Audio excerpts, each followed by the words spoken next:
أن لا إله إلا الله وحده لا شريك له وأشهد أن محمدًا عبده ورسوله. يا أيها الذين آمنوا اتقوا الله حق تقاته ولا تموتن إلا وأنتم مسلمون.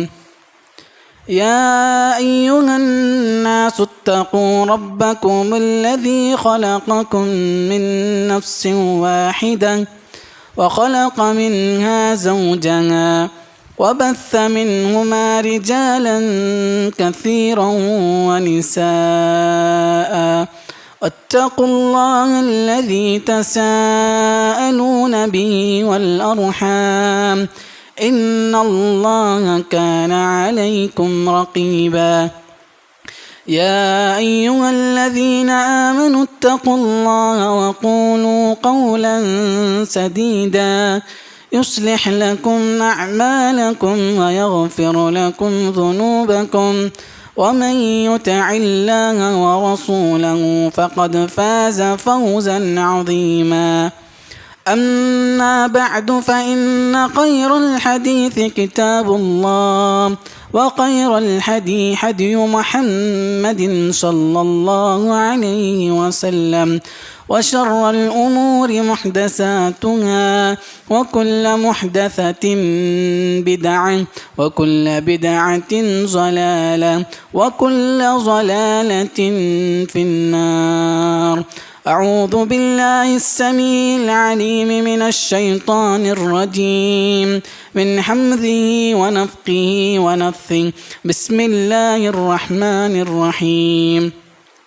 ولقد خلقنا الإنسان ونعلم ما توسوس به نفسه ونحن أقرب إليه من حبل الوريد إذ يتلقى المتلقيان عن اليمين وعن الشمال قعيد ما يلفظ من قول إلا لديه رقيب عتيد. وجاءت سكرة الموت بالحق ذلك ما كنت منه تحيد. ونفخ في الصور ذلك يوم الوعيد. وجاءت كل نفس معها سائق وشهيد. وقال الله عز وجل في مقام آخر وإذ قال إبراهيم رب اجعل هذا البلد آمنا واجنبني وبني أن نعبد الأصنام رب إنهن أضللن كثيرا من الناس فمن تبعني فإنه مني ومن عصاني فإنك غفور رحيم. تمام قسم کی حمد و ثنا بڑائی کبریائی اس اللہ رب العالمین کے لیے لائق و زیبا ہے جو میرا اور آپ کا تنہا مالک ہے، ہم تمام کا پالنہار ہے۔ تمام انبیاء اکرام علیہ الصلاۃ والسلام پر درود و سلام ہو، خصوصاً میرے اور آپ کے آخری نبی خاتم النبیین رحمت للعالمین احمد مجتبیٰ محمد مصطفیٰ صلی اللہ علیہ وسلم پر۔ محترم سامعین، جیسا کہ آپ جانتے ہیں جس مہینے سے میں اور آپ گزر رہے ہیں یہ مہینہ بڑا محترم مہینہ ہے۔ اللہ رب العالمین نے قرآن مجید میں ارشاد فرماتے ہیں ان عدت الشہور عند اللہ 12 شہرا فی کتاب اللہ یوم خلق السماوات والارض منها 4 حرم۔ اللہ رب العالمین قرآن مجید میں فرماتے ہیں اللہ رب العالمین نے سال میں 12 مہینے بنائے، اس میں سے 4 جو مہینے پائے جاتے ہیں وہ بڑے کیا ہے محترم مہینے ہوتے ہیں۔ ان میں سے ایک رجب ہے، ذی قعدہ، ذی الحجہ، محرم۔ جس مہینے سے میں اور آپ گزر رہے ہیں وہ مہینہ ہے ذی الحجہ کا۔ آج ذی الحجہ کی 2 تاریخ ہے۔ یہ جو دن ہیں ذی الحجہ کے، جو 10 ایام شروع کے ہوتے ہیں، اس کی بہت بڑی فضیلت قرآن و حدیث میں آئی ہوئی ہے، بہت بڑی فضیلت ہے۔ اللہ رب العالمین نے قرآن مجید میں فرماتے ہیں والفجر ولیال عشر، قسم ہے فجر کی اور ان 10 راتوں کی۔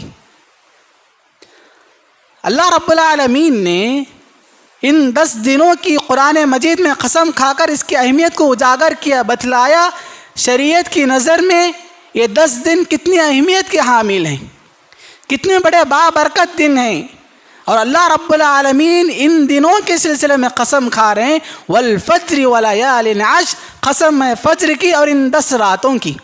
تمام مفسرین اکرام کا اس بات پر اتفاق ہے ولیال عشر سے مراد یہی عشرہ ذی الحجہ کے 10 دن مراد لیے گئے۔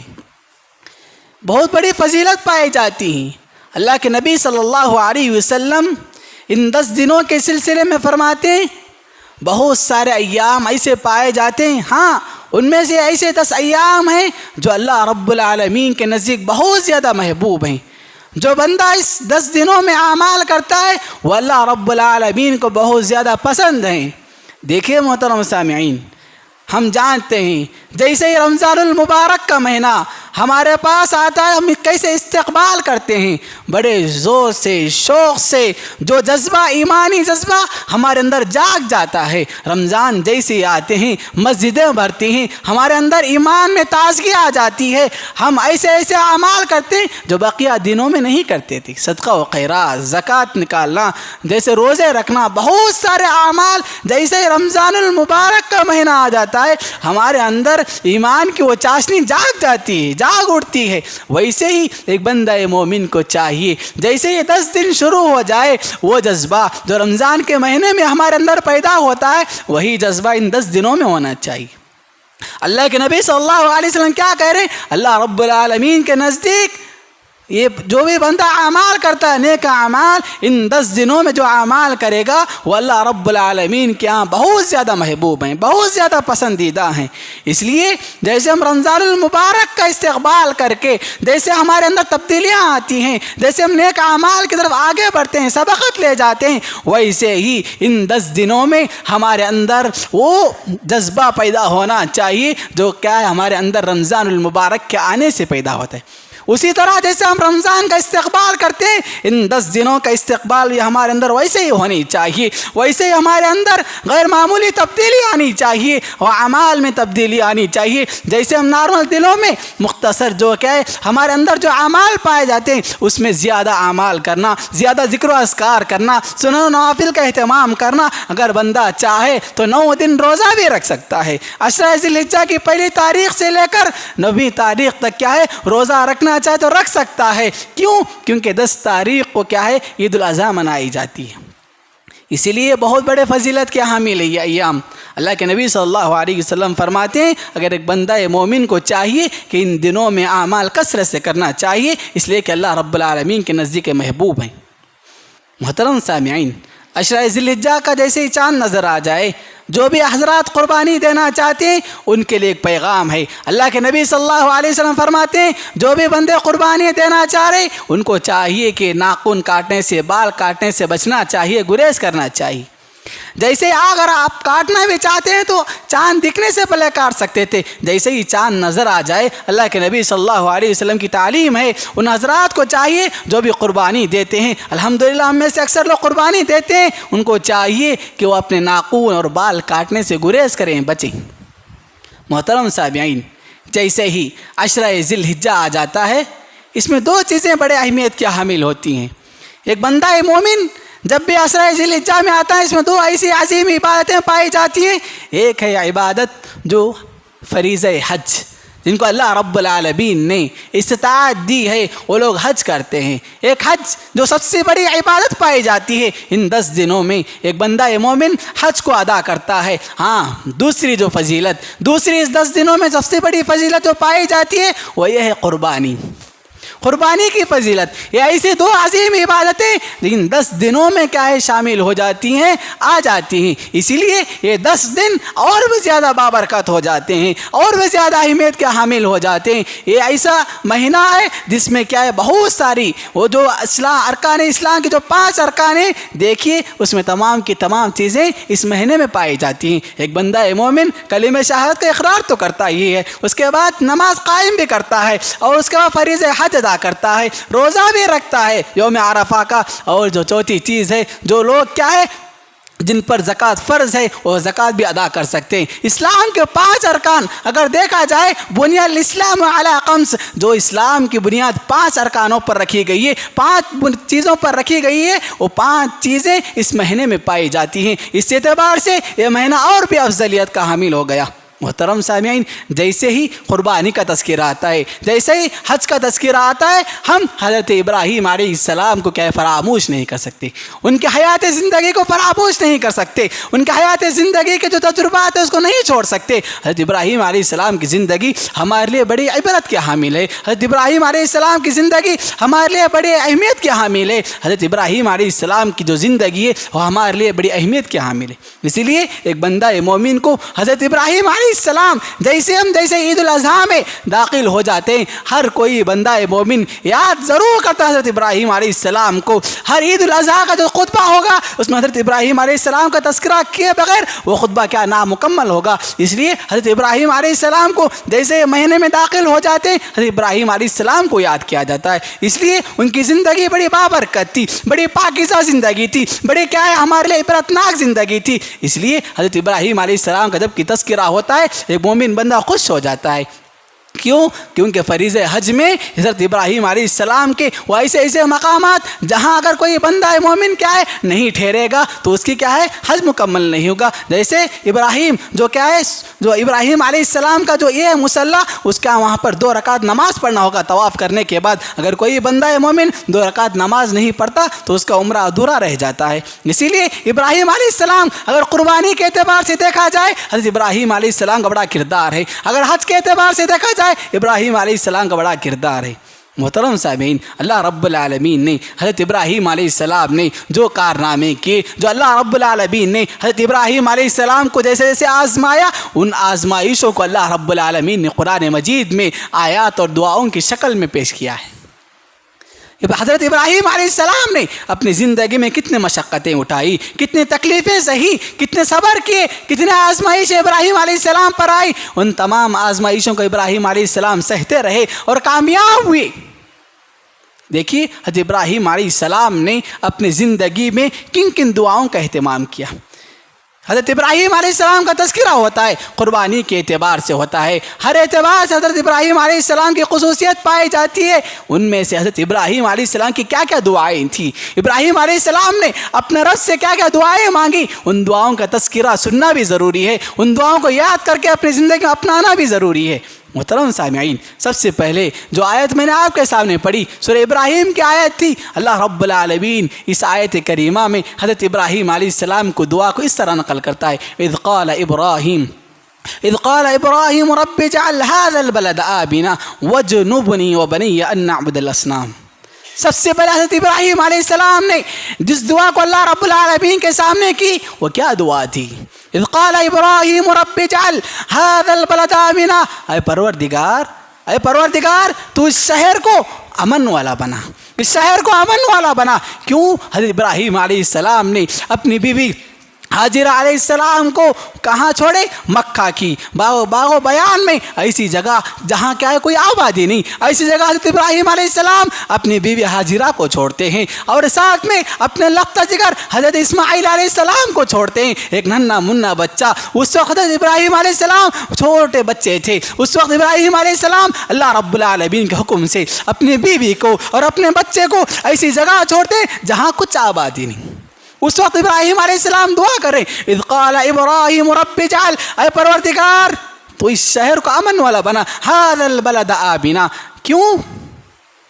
اگر ہم جہاں رہتے ہیں، جو علاقہ ہے، جو گاؤں ہے، وہاں اگر امن نہ ہو، آپ کے پاس دنیا کی دولتیں ہوں، آپ کے پاس ہر چیز ہو، اگر آپ کے پاس امن نہ ہو تو زندگی، آپ کی زندگی خوشگوار نہیں گزرے گی۔ اگر انسان کے پاس دولت ہے، سرمایہ، سب کچھ ہے، ہاں اگر اس جگہ میں امن نہ ہو، سکون نہ ہو، اس کی زندگی میں سکون و اطمینان نہ ہو، تو وہ زندگی کیا ہے؟ وہ زندگی خوشی سے نہیں گزرے گی، وہ زندگی خوشحالی سے نہیں گزرے گی۔ ہاں آپ کے پاس سرمایہ ہے، آپ کے پاس مال ہے، ہاں اگر وہاں امن نہ ہوگا، وہاں پر کیا ہے؟ عزت، عورت کی آبرو کی حفاظت نہ ہوگی، وہاں مال کی حفاظت نہ ہوگی، وہاں عزت و آبرو کی حفاظت نہ ہوگی، وہاں انسان کے جان و مال کی حفاظت نہ ہوگی، تو شہر امن والا نہیں کہلائے گا۔ آپ کے پاس سب کچھ ہے پھر بھی امن نہیں ہے تو کیا ہے؟ وہ زندگی آپ کے لیے کیا ہے؟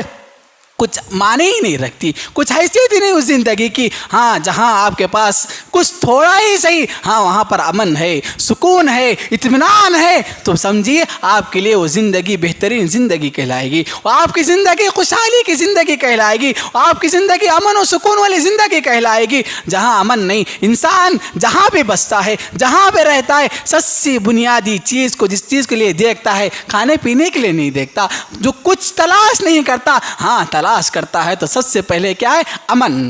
سب سے پہلے کیا؟ امن، سکون و اطمینان انسان چاہتا ہے جہاں بھی رہے۔ اس لیے حضرت ابراہیم علیہ السلام نے سب سے پہلے اگر رب العالمین سے جہاں رکتے ہیں وہاں اگر مانگے، سب سے پہلی چیز کس چیز کے لیے مانگتے ہیں؟ امن مانگتے ہیں۔ اذ قال ابراہیم رب اجعل هذا البلد آمنا، اے پروردگار تو اس شہر کو امن والا بنا، اس شہر کو امن والا بنا۔ اگر آپ کے پاس امن ہے آپ نے سب کچھ پا لیا۔ ہاں اگر آپ کی زندگی امن و سکون سے خالی ہو تو آپ کی زندگی بے چینی، بے اطمینانی سے گزرے۔ اسی لیے حضرت ابراہیم علیہ السلام نے سب سے پہلے اپنے دعا میں کس چیز کو مانگتے ہیں؟ امن، سکون، اطمینان کو۔ ہاں دوسری چیز ابراہیم علیہ السلام کس چیز کو مانگتے ہیں؟ وَجْنُبْنِي وَبَنِيَّ أَن نَعْبُدَ الْأَصْنَامَ۔ ہر بندہ مومن کو اس کی فکر لائق ہونی چاہیے، اس کی فکر ہونی چاہیے۔ وَجْنُبْنِي وَبَنِيَّ أَن نَعْبُدَ الْأَصْنَامَ، اے پروردگار میری اولاد کو بت پرستی سے بچا۔ امام الموحدین حضرت ابراہیم علیہ السلام توحید کے لمبردار، سراپا ان کے جسم میں توحید کی لہریں دوڑا کرتی تھی۔ ابراہیم علیہ السلام نے اپنے اولاد کے حق میں سب سے پہلے کس چیز کے لیے دعا کر رہے ہیں؟ وَجْنُبْنِي وَبَنِيَّ أَن نَعْبُدَ الْأَصْنَامَ۔ میں اور آپ اپنے نفس کا جائزہ لینا چاہیے۔ ہم اپنے ہاتھوں کو دعا کے لیے اٹھاتے ہیں تو ہماری دعاؤں میں صرف دنیا ہی ارد گرد گھومتے رہتی ہیں، ہماری دعاؤں میں صرف دنیا ہی ارد گرد گھومتے رہتی ہیں۔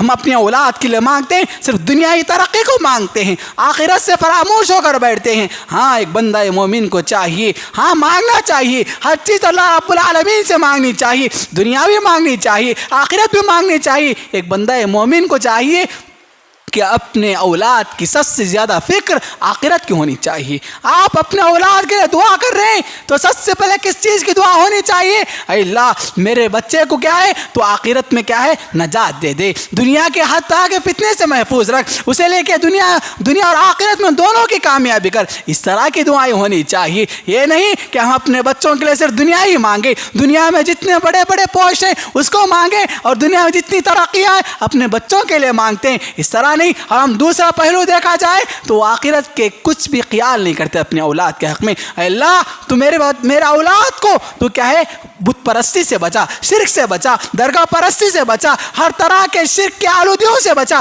یہ دعا ابراہیم علیہ السلام نے کی، وَجُنُوبْنِي وَبَنِيَّ أَن نَعْبُدَ الْأَصْنَامَ۔ ابراہیم علیہ السلام نے اپنے اولاد کے حق میں جو دعا کی، اے پروردگار میری اولاد کو تو بت پرستی سے بچا۔ کیوں؟ ایک بندہ مومن، ہاں اگر ایک بندہ مومن توحید پرست ہے تو اس کی تمام دنیا کی نعمتیں اس کے پاس نہ ہو، ہاں توحید کی دولت ہو تو بندہ مومن کامیاب ہو گیا۔ کیوں؟ اللہ رب العالمین اس دنیا کی جتنی دولتیں آپ کے پاس ہو، کل قیامت کے دن کیا ہے اللہ رب العالمین کے ہاں کوئی وقعت نہیں۔ ہاں آپ کے پاس توحید تھی، آپ کے پاس عقیدہ توحید تھا، آپ کلمہ لا الہ الا اللہ کا علمبردار تھے اس دنیا میں۔ ہاں اگر اس کلمہ لا الہ الا اللہ پر آپ کی وفات ہوتی ہے، آپ وفات نجات پا جاتے ہیں، کل قیامت کے دن آپ کا حشر ہوگا، آپ اٹھائے جائیں گے۔ رب العالمین آپ کو اس عقیدہ توحید کی وجہ سے، آپ کو اس عقیدہ توحید کی وجہ سے اللہ رب العالمین کل قیامت کے دن آپ کو نار جہنم سے بچا کر جنت میں داخل کر سکتا ہے۔ ہاں اگر اسی چیز سے محروم ہو گئے، عقیدہ توحید سے محروم ہو گئے، آپ کے پاس توحید نام کی کوئی چیز نہیں تھی، آپ دنیا میں رہتے ہوئے اللہ رب العالمین کے علاوہ جتنے معبودان باطلہ تھی ان کی عبادتیں کی، اللہ کے ساتھ کسی اور کو شریک کیا، اللہ کے علاوہ کسی اور کو مانگا، اللہ کے علاوہ کسی اور کو پوچھا، کل قیامت کے دن رب العالمین کے سامنے کھڑے ہوں گے، آپ کیا ہے، آپ کے پاس توحید نہیں ہوگی، آپ شرک میں ملوث ہوں گے، اللہ رب العالمین آپ کو اس کی وجہ سے آپ کو نار جہنم میں داخل کر سکتا ہے۔ اسی لیے حضرت ابراہیم علیہ السلام نے سب سے پہلے اپنے اولاد کے لیے کس چیز کو مانگی؟ وَجُنُوبْنِي وَبَنِيَّ أَن نَّعْبُدَ الْأَصْنَامَ۔ ہاں اسی دعا کے تذکرے کے بعد سورہ بقرہ میں اللہ رب العالمین وَإِذْ قَالَ إِبْرَاهِيمُ رَبِّ اجْعَلْ هَٰذَا الْبَلَدَ آمِنًا وَارْزُقْ أَهْلَهُ مِنَ الثَّمَرَاتِ۔ ایک اللہ رب العالمین نے اور ایک دعا کا تذکرہ کیا، سب سے پہلے امن تو مانگے، ایک دوسری جگہ اللہ رب العالمین کیا ہے اسی آیت میں اور ایک دوسری آیت سورہ بقرہ کی آیت میں اللہ رب العالمین کیا ہے ابراہیم علیہ السلام کی دعا کا تذکرہ کرتے ہوئے کہتے ہیں اے اللہ تو مکہ کی زمین میں کیا ہے تو پھل و پودوں کو پھیلا دے، وَارْزُقْ أَهْلَهُ مِنَ الثَّمَرَاتِ۔ دیکھیے مکہ کی زمین بڑی سنگلاس زمین ہے، وہاں کھجور کے درخت کے علاوہ کوئی درخت نہیں اگتا۔ ہاں ابراہیم علیہ السلام کی دعا کا نتیجہ ہے، آپ دیکھیے مکہ ایک ایسی سرزمین ہے جہاں دنیا بھر کے پھل، جہاں آپ کو ایسے ایسے پھل ملیں گے، تمام دنیا کے جتنے پھل پائے جاتے ہیں وہ تمام کے تمام پھل کیا ہے مکہ کی سرزمین میں آپ کو ملیں گے۔ یہ دعا کا نتیجہ تھا، حضرت ابراہیم علیہ السلام نے جو دعا کی تھی وَارْزُقْ أَهْلَهُ مِنَ الثَّمَرَاتِ، پھل و پودوں کے لیے جو ہر طرح کے پھل، ہر قسم کے پھل آپ کو مکہ کی سرزمین میں ملیں گے، یہ حضرت ابراہیم علیہ السلام کی دعا تھی۔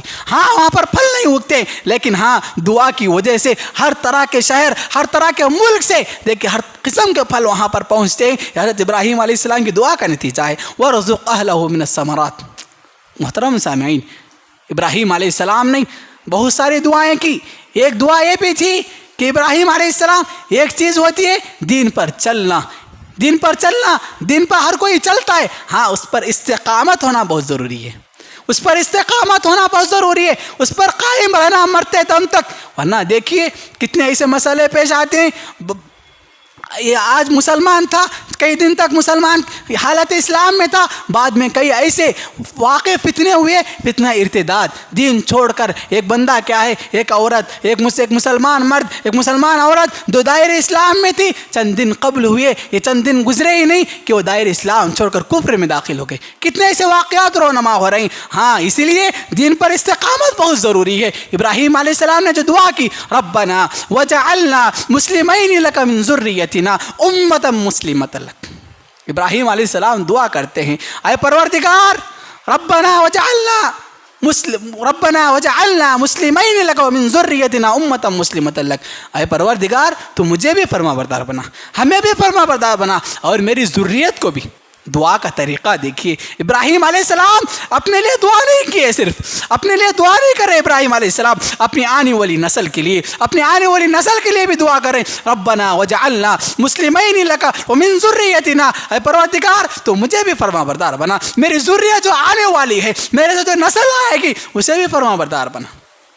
ربنا وجعلنا مسلمین لک ومن ذریتنا امتا مسلمۃ لک، اور ایسی امت جو ایسی فرما بردار امت بنا کے بھیج۔ ہاں وہ کون ہے؟ ابراہیم علیہ السلام نے جو دعا کی تھی، ایسی فرما بردار امت جو کیا دین پر قائم ہوگی، کیا اللہ اس کے رسول کی تعلیمات کی کیا ہے پیروی کرے گی، ہاں وہ امت مسلمہ کے لیے بھی دعا کر کے گئی، امت مسلمۃ لک، وہ ہمارے لیے بھی دعا کرے ابراہیم علیہ السلام۔ ابراہیم علیہ السلام اللہ کے نبی صلی اللہ علیہ وسلم کی جو امت میں اور آپ ہیں اللہ کے نبی کی امت، اور ابراہیم علیہ السلام نے ہمارے حق میں بھی دعا کر کے چلے گئے امتا مسلمۃ وارنا مناسکنا وتب علینا انک انت التواب الرحیم، اے پروردگار ہمیں عبادت کے جو جو طریقے ہیں بتلا اور اس کے ساتھ کیا ہے تو توبہ قبول کرنے والا ہے، ہماری توبہ کو قبول فرما۔ ابراہیم علیہ السلام نے اپنی امت کے لیے اور اس کے بعد آنے والی نسل کے لیے بھی دعا کی، اس لیے ابراہیم علیہ السلام کی دیکھیے یہ دعا کا نتیجہ تھا۔ ابراہیم علیہ السلام سے کیا ہے، ابراہیم علیہ السلام کی شخصیت ایسی تھی کہ ابراہیم علیہ السلام کے پاس ہی محصور کر دیا نبوت کو اللہ رب العالمین نے۔ ابراہیم علیہ السلام کے ایک بیٹے اسحاق علیہ السلام، اسحاق علیہ السلام سے بنو اسرائیل کے جتنے انبیاء آئے پورے اسحاق علیہ السلام سے آئے۔ اس کے بعد اللہ کے نبی صلی اللہ علیہ وسلم بنو اسماعیل سے، اسماعیل علیہ السلام کے خاندان سے اللہ کے نبی جناب محمد رسول اللہ صلی اللہ علیہ وسلم آئے۔ ابراہیم علیہ السلام تک محصور کرتی گئی تھی نبوت، ان کے ابراہیم علیہ السلام کی اہمیت اتنی تھی۔ دیکھیے ابراہیم علیہ السلام کی شخصیت جو تھی بڑی بابرکت شخصیت تھی۔ کیوں؟ ابراہیم علیہ السلام جو اللہ رب العالمین نے دیکھیے ان کی بات ابراہیم علیہ السلام نے دعا کیے تھے، اللہ تو مجھے فرما بردار بنا، میرے آنے والی نسل کو فرما بردار بنا۔ اسی لیے ابراہیم علیہ السلام کے بعد 4 نسلیں ایسی تھی جن کو اللہ رب العالمین نے نبوت سے کیا ہے نوازا، نبوت سے عظیم نعمت سے اللہ رب العالمین نے نوازا تھا۔ اس لیے ایک صحابی اللہ کے نبی صلی اللہ علیہ وسلم سے پوچھتے ہیں من اکرم الناس، دیکھیے لوگوں میں سب سے افضل کون ہے؟ اللہ کے نبی صلی اللہ علیہ وسلم سب سے پہلے سمجھے وہ صحابی صفت کے متعلق سوال کر رہے ہیں، اگر ہاں جس کے پاس تقوی زیادہ ہوگا وہ کیا ہے اللہ رب العالمین کے یہاں سب سے محبوب ہوگا۔ ہاں لوگوں میں سب سے زیادہ عزت دار خاندان کون سا ہے؟ ہاں اس کے متعلق جب صحابی سوال کرتے ہیں اللہ کے نبی صلی اللہ علیہ وسلم سوال کا جواب دیتے ہوئے فرماتے ہیں حضرت یوسف علیہ السلام کا قدم۔ کیوں؟ یوسف نبی اللہ ابن نبی اللہ ابن نبی اللہ ابن خلیل اللہ۔ کیوں؟ 4 نسلیں حضرت ابراہیم علیہ السلام کی 4 نسلیں اللہ رب العالمین نے نبوت جیسے عظیم نعمت سے سرفراز کیا تھا۔ حضرت یوسف علیہ السلام نبی، ان کے ابو یعقوب علیہ السلام نبی، ان کے ابو یعقوب علیہ السلام نبی، ان کے ابو اسحاق علیہ السلام نبی، ان کے ابو حضرت ابراہیم علیہ السلام نبی۔ اس لیے حضرت ابراہیم علیہ السلام نے جو دعا کی تھی ربنا وجعلنا مسلمین لک ومن ذریتنا امۃ مسلمۃ لک، اس دعا کا نتیجہ تھا اللہ رب العالمین نے 4 نسلوں تک نبوت جیسی عظیم نعمت سے سرفراز کیا۔ اس کے بعد اللہ کے نبی صلی اللہ علیہ وسلم میرے اور آپ کے آخری نبی جناب محمد رسول اللہ صلی اللہ علیہ وسلم کے لیے بھی دعا کی تھی۔ حضرت ابراہیم علیہ السلام اللہ کے نبی صلی اللہ علیہ وسلم حضرت ابراہیم علیہ السلام کا جو فاصلہ دیکھا جائے 2500 سال قبل، 2500 سال قبل حضرت ابراہیم علیہ السلام نے اللہ کے نبی صلی اللہ علیہ وسلم کے لیے دعا کی تھی ربنا وبعث فیہم رسولا منہم یتلو علیہم آیاتک ویعلمہم الکتاب والحکمت ویزکیہم انک انت العزیز الحکیم۔ حضرت ابراہیم علیہ السلام نے اللہ کے نبی صلی اللہ علیہ وسلم کے سلسلے میں دعا کی اے اللہ اے پروردگار تو ایسا رسول بھیج، ربنا وبعث فیہم رسولا منہم یتلو علیہم، جو تیری آیت میں پڑھ کر سناتا ہو، یتلو علیہم آیاتک ویعلمہم الکتاب، انہیں دین اور حکمت کی کتابیں، دین اور حکمت کی تعلیم دیتا ہو، ویعلمہم الکتاب والحکمت ویزکیہم، اور انہیں پاک و صاف کرتا ہو، انک انت العزیز الحکیم۔ محترم سامعین، میرے اور آپ کے آخری نبی محمد صلی اللہ علیہ وسلم کے سلسلے میں حضرت ابراہیم علیہ السلام نے جو دعا کی وہ کتنی بہترین دعا تھی۔ 2500 سال قبل اللہ رب العالمین سے دعا مانگتے اے پروردگار تو ایسا رسول بھیج تو کیا ہے وہ تمام لوگوں کو علم و حکمت کی باتیں سکھاتا ہو، ان کو پاک و صاف کرتا ہو اور تیری آیتوں کو پڑھ کر سناتا ہو، ایسا رسول کو بھیج۔ اللہ رب العالمین نے حضرت ابراہیم علیہ السلام کی دعا کو 2500 سال قبل قبول کر لیا۔ 2500 سال کے بعد 2500 سال کے بعد اللہ کے نبی صلی اللہ علیہ وسلم مبعوث ہوتے ہیں، اللہ کے نبی صلی اللہ علیہ وسلم بعثت سے نوازا جاتا ہے۔ یہ دعاؤں کا اثر ہوتا ہے، دعاؤں کی تاثیر ہوتی ہے۔ اسی لیے ایک بندہ مومن کو چاہیے اپنے لیے بھی دعا کرے اور اپنی آنے والی نسل کے لیے بھی دعا کرے۔ محترم سامعین، حضرت ابراہیم علیہ السلام نے جو دعا کی، ایک بندہ مومن کو چاہیے کہ ہر شخص کو یہ دعا کرنی چاہیے کہ حضرت ابراہیم علیہ السلام، حالانکہ ہر شریعت میں کیا ہے اللہ رب العالمین نے نماز کا حکم دیا، حضرت ابراہیم علیہ السلام یہی دعا کرتے رب اجعلنی مقیم الصلاۃ ومن ذریتی ربنا وتقبل دعاء۔ نماز کی بہت بڑی اہمیت تھی۔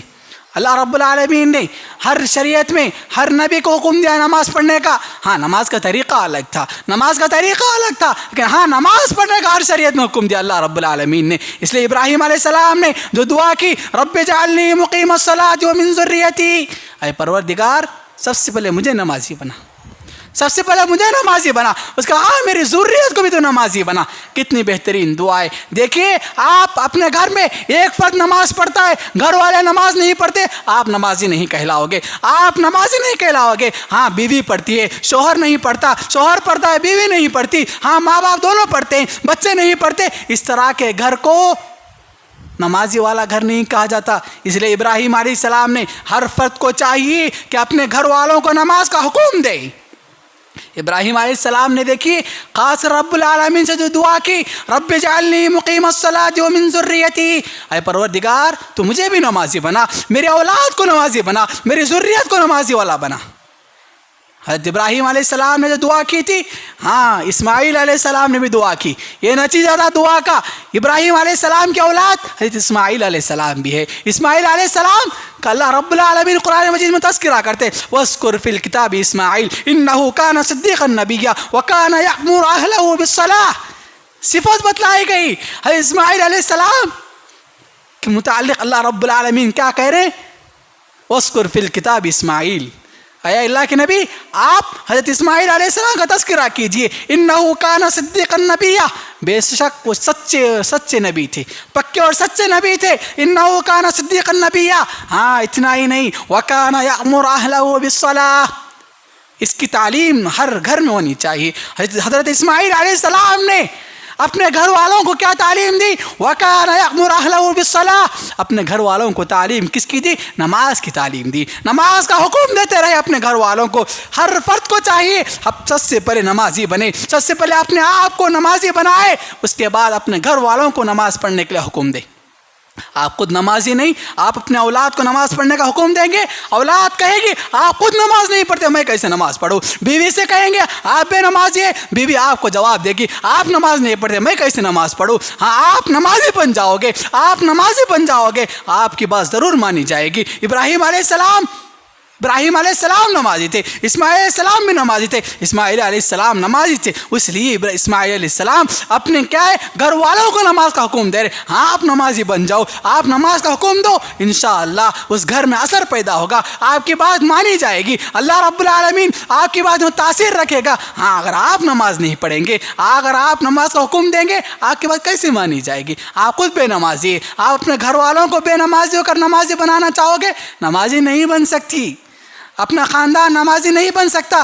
آپ نمازی بنو، آپ کے سب سے پہلے اپنے آپ کو نمازی بناؤ، اس کے بعد گھر میں نماز کا حکم دو۔ وَكَانَ يَأْمُرُ أَهْلَهُ بِالصَّلَاةِ، حضرت اسماعیل علیہ السلام نے اپنے گھر والوں کو نماز کا حکم دی۔ ایک دعا تھی حضرت ابراہیم علیہ السلام، اور ایک دعا حضرت ابراہیم علیہ السلام نے جو دعا کی ہر ایک بندہ مومن کو خواہش ہوتی ہے، جب انسان اس دعاجی زندگی کے بعد سب سے پہلے کسی چیز کی تمنا کرتا ہے تو کس چیز کی تمنا؟ اولاد کی۔ ہر شخص چاہتا ہے کہ اللہ رب العالمین اسے اولاد جیسے عظیم نعمتوں سے نوازے۔ اولاد بہت بڑی نعمت ہے، اللہ رب العالمین نے جن کا اولاد نہیں دیا ان سے پوچھئے، اس کی نعمت وہی شخص بتلا سکتا ہے۔ ہاں جن کے پاس اولاد ہے اس نعمت کی اہمیت معلوم نہیں ہوگی، ہاں جن کے پاس اولاد نہیں اس شخص کو پوچھنا چاہیے اولاد کی کتنی بڑی اہمیت ہے۔ اللہ رب العالمین نے اس دعا کا تذکرہ کیا حضرت ابراہیم علیہ السلام کو بڑھاپے کی عمروں کو پہنچ چکے۔ ابراہیم علیہ السلام اللہ رب العالمین نے انہیں اولاد سے نہیں نوازا تھا، ابراہیم علیہ السلام کی دعا یہ بھی قبول ہوئی، رب ہب لی من الصالحین۔ ابراہیم علیہ السلام نے دعا کی پروردگار سے، کیا دعا کی؟ رب ہب لی من الصالحین، اے پروردگار تو مجھے نیک اولاد دے۔ اولاد کیسی مانگنی چاہیے؟ ابراہیم علیہ السلام اولاد میں اور آپ بھی مانگتے ہیں اللہ تو مجھے اولاد دے، اولاد دے۔ ابراہیم علیہ السلام نے جو دعا کی اس دعا پر غور کیجیے، رب ہب لی من الصالحین، پروردگار اولاد کے ساتھ ساتھ صالحیت اولاد دی، صالح ہو، نیک ہو۔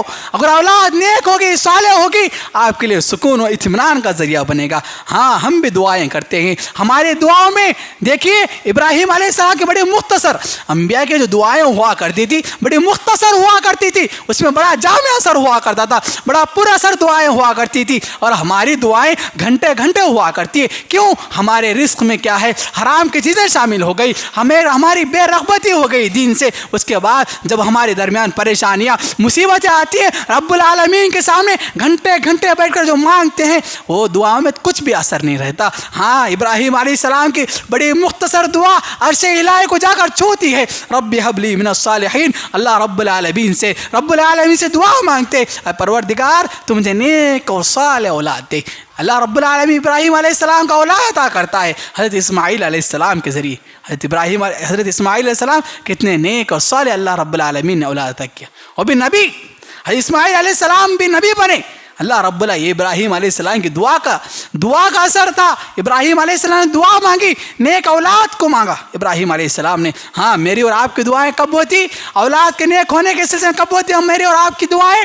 جب اولاد ہو جاتی ہے, اولاد بڑے ہو کر جب باغی بنتی ہے, سرکش بنتی ہے, نافرمانی پہ اتر آتی ہے, جب والدین کی بات نہیں مانتی, گھر میں کسی چیز کی بات نہیں مانتی, جب بغاوت پر اتر کر آتی ہے اولاد, تب ہماری دعاؤں میں, ہماری زبان میں رب العالمین سے تب کیا ہے یہ ورد ہوتا ہے, اے پروردگار میرے اولاد کو نیک بنا, نیک بنا. ابراہیم علیہ السلام کو ابھی اللہ رب العالمین اولاد عطا نہیں کیا, اس وقت ابراہیم علیہ السلام اپنے بچے کے نیک ہونے کے سلسلے میں دعا کر رہے ہیں. ایک بندہ مومن کو چاہیے سب سے پہلے صالحیت اولاد مانگے, یہ نہیں کہ ہمارے بچے باغی بن جائے, ہمارے بچے نافرمان بن جائے تب جا کر رب العالمین کے سامنے گڑ گڑائے.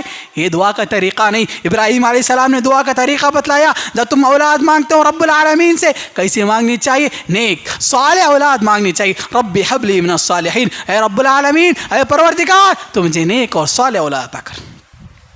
محترم سامعین, ابراہیم علیہ السلام کی ایک دعا یہ بھی تھی, ایک بندہ مومن کو اس دنیا میں رہتے ہوئے ایسا کام کر کے جاؤ کہ دنیا آپ کو 1000 سال گزر جائے, 10,000 سال گزر جائے, اس کے باوجود بھی کیا ہے آپ کو یاد رکھے. ابراہیم علیہ السلام کی وفات ہو کر تقریباً 3,500-4 ہزار سال گزر گئے, پھر بھی آج لوگ ان کے خیر کے نام سے یاد کرتے ہیں. ابراہیم علیہ السلام کا جیسے ہی تذکرہ آتا ہے لوگ رش کرتے ہیں. کیوں؟ کیونکہ ایسی زندگی گزار کر گئے تا قیامت آنے والوں کے لیے اللہ رب العالمین نے ابراہیم علیہ السلام کا تذکرہ لوگوں کے زبان میں کیا. ابراہیم علیہ السلام نے دعا کی تھی, وَجَعَلْ لِي لِسَانَ صِدْقٍ فِي الْآخِرِينَ, دعا کا تذکرہ تھا.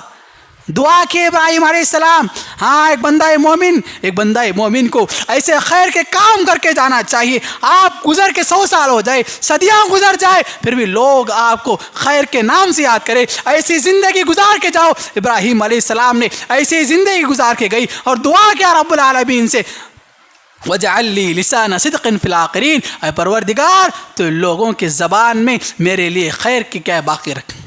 لوگ جب بھی مجھے یاد کرے خیر سے یاد کرے, لوگ مجھے جب بھی یاد کرے بھلائی سے یاد کرے. یہ ابراہیم علیہ السلام نے دعا کی تھی, وَجَعَلْ لِي لِسَانَ صِدْقٍ فِي الْآخِرِينَ, آنے والے لوگوں میں جب میرا تذکرہ ہو تو نیک نامی کا تذکرہ ہو, آنے والی نسل میں میرا تذکرہ ہو تو ایسا معلوم ہو کہ اس نے یہ خیر کے کام کیے تھے, اس نے صدقہ و خیرات کیا کرتا تھا, یہ غریبوں کا کیا ہے ہمیشہ خدمت کرنے والا تھا, بیواؤں کا ہمیشہ ساتھ دینے والا تھا. ایسا شخص بن کے جاؤ, لوگ یاد کریں تو خیر کے نام سے, لوگ یاد کریں بھلائی کے نام سے, لوگ یاد کریں آپ کو ہمیشہ ان کی زبانوں میں آپ کے لیے خیر کے الفاظ نکلے. اس لیے ابراہیم علیہ السلام نے, اللہ رب العالمین نے ابراہیم علیہ السلام کو جتنے اللہ رب العالمین ذمہ داریاں دی پورے ادا کی, پورے اس میں کامل اترے. اس کے بعد ابراہیم علیہ السلام کا تذکرہ اللہ رب العالمین نے تا قیامت تک آنے والے لوگوں کے لیے ان کے لیے خیر کا تذکرہ کر کے رکھ دیا. وَجَعَلْنِي لِسَانَ صِدْقٍ فِي الْآخِرِينَ.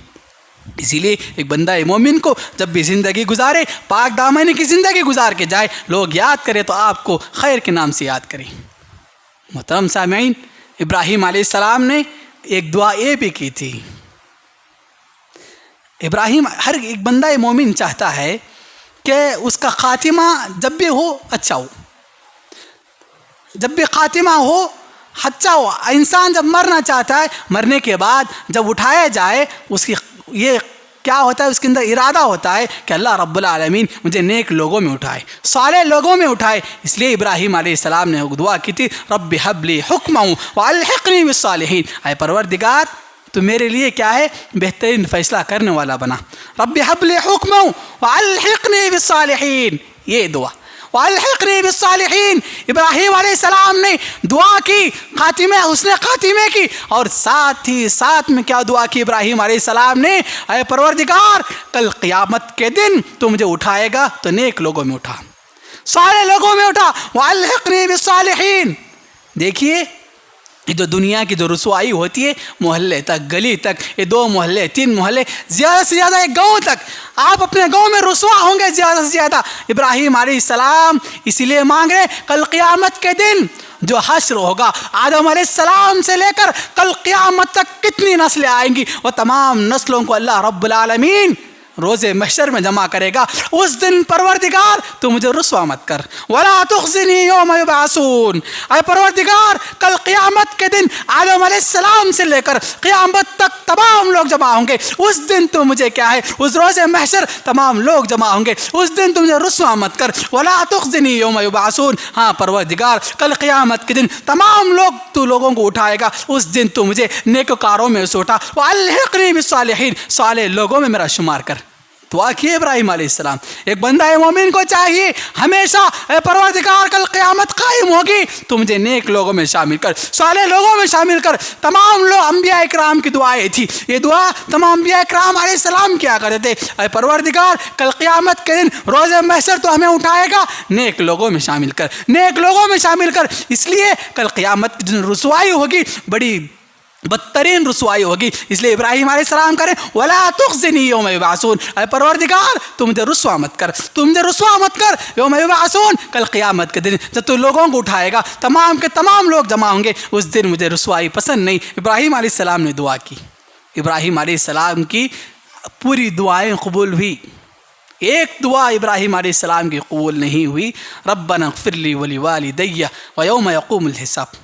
ابراہیم علیہ السلام کی، ابراہیم علیہ السلام نے تمام جتنے بھی دعائیں کی اپنی زندگی میں، رب العالمین نے ابراہیم علیہ السلام کی دعاؤں کو قبول کیا۔ ہاں ایک دعا جو تھی وہ قبول نہیں کیا ابراہیم علیہ السلام کی، وہ دعا یہ تھی کہ اپنے والدین کے سلسلے میں، اپنے والدین کے حق میں مغفرت کی دعا کی۔ ہاں ایک بندہ مومن کو چاہیے جب بھی دعا کے لیے ہاتھ اٹھائے اپنے والدین کے لیے دعا کرے۔ ہماری دعائیں ایسی نہ جائیں جو والدین کے لیے خالی ہو، ہمیشہ اب دعا کے لیے ہاتھ اٹھتے ہیں تو اپنے والدین کے حق میں دعا کرنی چاہیے، اپنے والدین کے حق میں دعا کرنی چاہیے۔ ابراہیم علیہ السلام جب دعا کے لیے ہاتھ اٹھائے ربنا اغفر لی ولوالدی، اے پروردگار تو میرے والدین کی مغفرت فرما۔ اللہ رب العالمین نے اس دعا کو قبول نہیں کیا۔ کیوں قبول نہیں کیا؟ حضرت ابراہیم علیہ السلام کے جو والدین تھے وہ مشرک تھے، کافر تھے، اس لیے اللہ رب العالمین نے کیا ہے ابراہیم علیہ السلام کو دعا قبول نہیں کیا۔ اسی طرح نوح علیہ السلام کی دعا بھی قبول نہیں کیا تھا۔ جب انہوں نے نوح علیہ السلام نے اپنے بیٹے کے سلسلے میں دعا کی تو کیوں؟ بیٹا اس وقت کافر تھا۔ انبیاء اکرام کی دعائیں قبول نہیں ہوتی، ہاں اگر کسی مشرک کے حق میں کی جائے تو ابراہیم علیہ السلام اپنے باپ کے حق میں دعا کی، ربنا اغفر لی ولوالدی، اے پروردگار ہمارے والدین کی مغفرت فرما۔ اللہ رب العالمین نے اس دعا کو قبول نہیں کیا۔ دیکھیے شرک ایسا گناہ ہے، اگر آپ دنیا میں رہتے ہوئے آپ کیا ہے کلمہ لا الہ الا اللہ پر آپ کی فوت ہو گئی، کلمہ لا الہ الا اللہ پر آپ وفات پا گئے، دنیا میں آپ جتنے بڑے بڑے گناہ کیے ہوں گے، ہاں رب العالمین کا فضل شامل ہو، رب العالمین کا فضل شامل ہو، اس کی رحمت شامل ہو، اللہ رب العالمین تمام گناہوں کو معاف کر کے اللہ رب العالمین کیا ہے اس بندے کو کیا جنت میں داخل کر سکتا ہے۔ ہاں اگر بندہ کیا ہے اس کے پاس کتنے بھی نیک اعمال ہو، کتنے اس دنیا میں رہتے ہوئے بہترین کیا کام کر کے گیا ہو، اچھے کام کر کے گیا ہو، لوگوں کی مدد کر کے گیا ہو، ہاں کلمہ لا الہ الا اللہ سے محروم تھا، کلمہ لا الہ الا اللہ سے محروم تھا، اللہ رب العالمین کی وحدانیت کو کیا ہے اس نے گواہی نہیں دی، اللہ رب العالمین کے ایک ہونے کو نہیں مانا، کل قیامت کے دن اس بندے کو نار جہنم میں داخل کر دیا جائے گا۔ اسی لیے ایک بندہ مومن کے لیے سب سے پہلے اور بنیادی شرط جو رکھی گئی ہے وہ کس کی شرط ہے؟ کلمہ لا الہ الا اللہ، عقیدہ توحید۔ ہاں اگر بندہ مومن کے پاس عقیدہ توحید ہوگا، اللہ رب العالمین کی ایک عبادت کر کے اس دنیا سے گیا ہوگا تو اس کا خاتمہ اچھا ہوگا، کل قیامت کے دن اللہ رب العالمین اپنے فضل سے ایسے بندوں کو جنت میں داخل کرے گا۔ ہاں اس دنیا میں رہتے ہوئے شرک پر خاتمہ ہوا، اس نے اللہ رب العالمین کے ساتھ کسی اور کو بھی شریک کیا، سمجھیے کل قیامت قائم ہوگی، رب العالمین کیا ہے اس بندے کو نار جہنم میں داخل کرے گا۔ اس لیے اللہ رب العالمین نے ابراہیم علیہ السلام کے والدین کو اللہ رب العالمین نہیں بخشا، کیوں؟ کیونکہ ان کی وفات شرک پر ہوئی تھی، ان کی وفات کفر پر ہوئی تھی۔ اس لیے جب بھی زندگی میں کیا ہے اللہ رب العالمین نے آپ کو زندگی دی ہے، آپ کو سب سے پہلے استقامت دین پر استقامت ہونے کے لیے کیا ہے دعا کرنی چاہیے، رب العالمین جب تک تو ہماری زندگی باقی رکھ، ہم تمام کو عقیدہ توحید پر باقی رکھ، اللہ اب جو بھی ہم قربانیاں دینے والے ہیں اللہ ہماری قربانیوں کو قبول فرما۔ فرما. اللہ ہم تمام کو عشرہ ذی الحج کے 10 ایام چل رہے ہیں اس میں خاص کر سنن و نوافل کے اہتمام کرنے، خاص کر تیرے ذکر و اذکار کرنے کی توفیق عطا فرما. اے پروردگار جو بھی پریشان ہیں ان کے پریشانیوں کو دور فرما. اللہ جو مصیبت زدہ ہیں اللہ ان کی مصیبتوں کو دور فرما. اللہ جو بھی قرض دار ہیں اللہ ان کے قرض کے بوجھ کو ہلکا کر دے. اللہ جو بھی مسلمان جہاں بھی ہو پریشان حال ہیں اللہ ان کی پریشانیوں کو دور فرما. اللہ ان کی مدد فرما. اللہ ان کا تو حامی و ناصر ہو جا. پروردگار جو لوگ بھی ہمارے مدارس و مساجد کو تہس و نہس کرنے کے لیے تلے ہوئے اللہ تعالیٰ ان کی سازشوں کو ناکام فرما. آمین. بارک اللہ لنا ولکم فی القرآن المجید ونفعنا من آیاتی لذکر الحکیم انہ تعالی جواد کریم رب حلیم رؤوف الرحیم.